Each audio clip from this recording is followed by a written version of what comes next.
மடிக்கணும் அப்படின்றத தெரிஞ்சுக்கலாம். இப்போ இந்த பட்டி வந்து கீழே வந்து எவ்வளோ மடிக்கணும் அப்படின்றத நம்ம பேக் பார்ட் வச்சு தான் நம்ம கனெக்ட் பண்ணுவோம் இல்லைங்களா. அந்த அடிப்படையில் இப்போ இதையும் வந்துட்டு நம்ம பேக் பார்ட் வந்து நம்ம ஆல்ரெடி ஸ்டிச் பண்ணி வச்சுருக்கிறோம். அதை வச்சு நம்ம எவ்வளோ மடிக்கலாம் அப்படின்றத பார்த்துக்கலாம். இப்போ நம்ம பேக் பார்ட் வந்து ஆல்ரெடி ஸ்டிச் பண்ணி வச்சுருக்கிறோம். நல்லா கவனிங்க, பேக் ஓப்பன் ப்ளவுஸ் இது. அதனால தான் நம்ம இந்த மாதிரி வந்து ஸ்டிச் பண்ணியிருக்கிறோம். இன்னும் இதில் வந்து நம்ம இந்த ஹைப்பட்டி ஊக்பட்டி வந்து ஸ்டிச் பண்ணலை.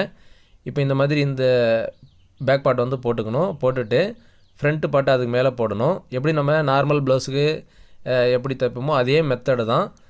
கரெக்டாக அர்க்காத் டு அர்க்காத் வந்து வச்சிங்க அக்கல்கிட்ட. அதே மாதிரி இங்கே சென்டர் பாயிண்ட்டு, இங்கே பேக்கில் வரக்கூடிய அந்த சென்டர் பாயிண்ட் இருக்கு இல்லைங்களா, சென்டர் டு சென்டர் வந்து கரெக்டாக வச்சிங்க. இந்த மாதிரி கரெக்டாக வச்சுட்டு பேக் வந்து எவ்வளோ இருக்குது அப்படின்றத பாருங்கள். அதுக்கு தகுந்த மாதிரி ஃப்ரண்ட்டு பட்டி இருக்கு இல்லைங்களா, அதை வந்து மடிச்சிங்க இந்த மாதிரி.